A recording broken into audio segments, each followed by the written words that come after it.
Hi, everybody. This is Peter at soundsites.com. Wanted to talk to you briefly again about the MXL v250 and its relative value with some of the other products I see online. I noticed today it's beginning of March, March 4th to be exact, my sister's birthday. Happy birthday. Um, and online I see the mic on sale for $50, which is what I paid for it. I've actually seen it at just under $40, which is a really good price for it, on their silly sale of the day kind of thing. But this mic is made for a big box retailer and their associated companies. The MXL 990 is also made for them on spec. And when I bought the V250, I was wondering, well, do I get this one? Do I get that one? And I've seen that question online as well. So I wanted to speak real briefly to it, at least opinionate on it, because I like my opinions. I'm kind of partial to them.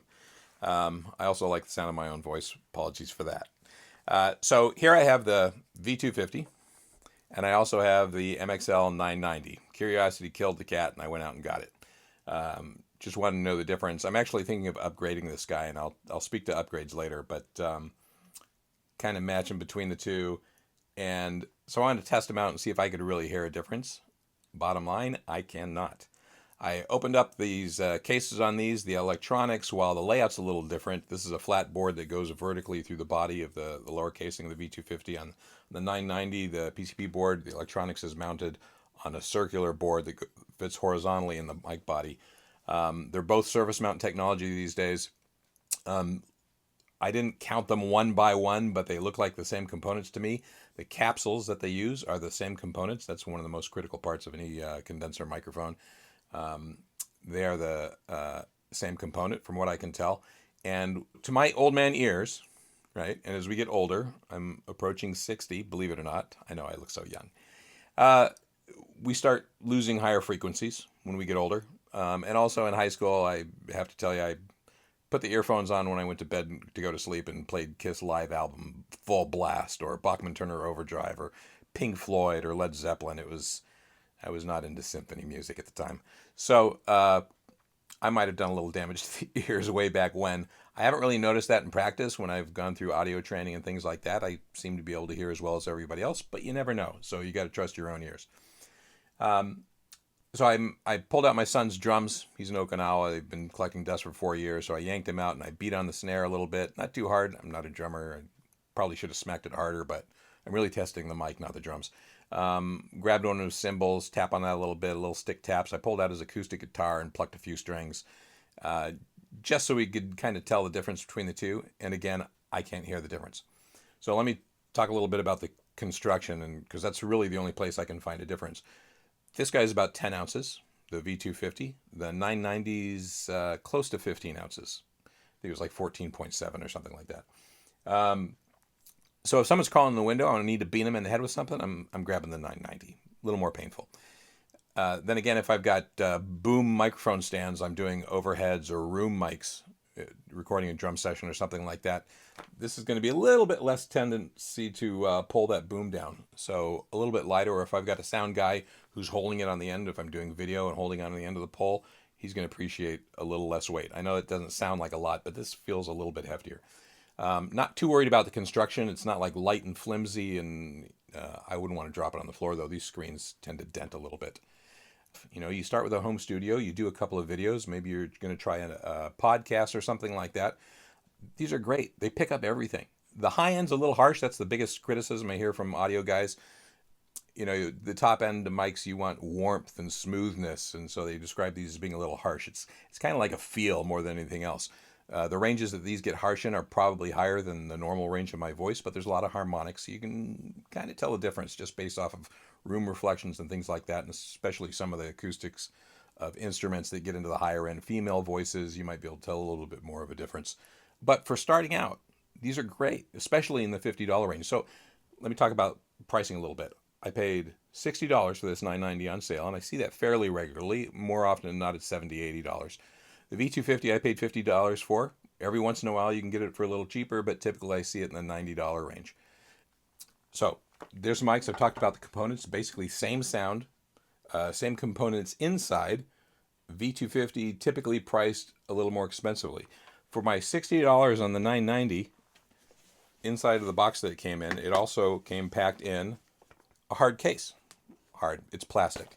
If I slam it with a hammer, it's going to break. But it's a little sturdy, good for, traveling or something like that. If you take it to your local studio with you because you want to use it.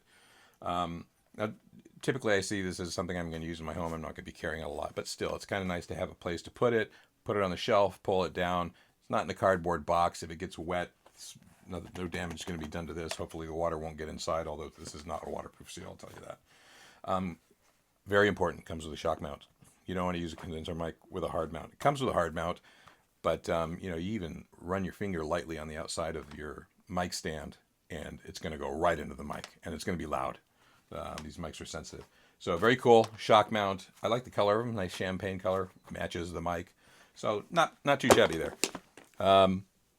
Especially if you're paying $60. It's a good value. Cardboard box for the V250. It's not going to corrode sitting on the shelf or whatever, but you can imagine if it's there for 5 years, it's still going to be cardboard. But it's not the same as having that nice handled mic. So V250 with a hard mount. Excuse me, I'm going to reach because I did something. I saw another YouTuber said he went to Harbor Freights and bought himself one of these. So I did the same thing, about $15. There's the foam that came in the cardboard box. I cut it off the end so I can make it short enough for this box, and then I stuck that end piece here to make it fit a little tighter. I got some foam, a couple bucks for that.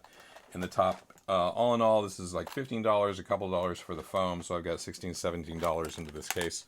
So now my $50 V250 is, let's call it $65, just call it even. I'll eat the foam that I put in the top and just call it $15. A little bit sturdier than the MXL box. That's plastic. This is, that's a little plasticky, but still, that's a nice sturdy, some metal on it. It feels rigid, feels firm. It's like something I could cart around with me and not worry about too much. The big missing on the V250 so far, so I'm like $65 on the V250 against $60 on the 990, except I still don't have one of these. Shock mount. This is a shock mount, a little smaller. Found it on eBay. Cost me close to $25. That seems to be standard price for shock mounts. Don't want to be using condenser mic without a shock mount. I don't, for sure. Even on the end of a boom pole, if you got a video guy holding it up, if it's in overheads, there's vibrations going on. Anybody taps that even lightly, the wind blows up against it. The cat comes in and brushes herself against the bottom of your mic stand. You're going to hear it loud in the mic. This helps a lot. It floats the microphone body, and that vibration gets absorbed by these sort of rubber bands that are holding the mic up. These are not all created equal. This one gets the job done. I don't really like it because of the way that these expander arms, the way I have to manipulate them to open it up, but that's just me and not knowing what I was buying when I got it. It gets it done though. I just fussed with it a little bit and put that mic in there. So now that's another $25. So I got 65, 70, 80, 90. I've got $90 for the V250, right? And the way they're priced, the way they seem to be positioned in the market is the V250 is a higher ended mic than the 990 perhaps, or Specialized or something, because it always seems to be a little more expensive. It's the same sound. It's the same components from what I can tell. There may be a little bit of a difference, but it doesn't make it to my ears. So it really doesn't matter. So $90 for sort of the equivalent setup to the $60 990. Now to be fair, those are sale prices, but they're both sale prices. So mix and match, all right? So the bottom line is what I'm saying is when you're looking at these mics, don't fret too much over which model you get. Go for the one that presents the best value. Also, watch out for an upcoming video. I'm going to do a mic upgrade. With these microphones, I've heard a lot of comments where, I'm selling this mic because it's been on the shelf for 3 years. I bought it and I never used it. It's practically new, which is true for me too. The cool thing about these guys is they're kind of upgradable. There's a few options in the marketplace for either having somebody else upgrade it for you or do it yourself job to bring these up to real studio level mics, and I'm going to explore that in another video, so keep your eyes open for that. Have great audio. Take care.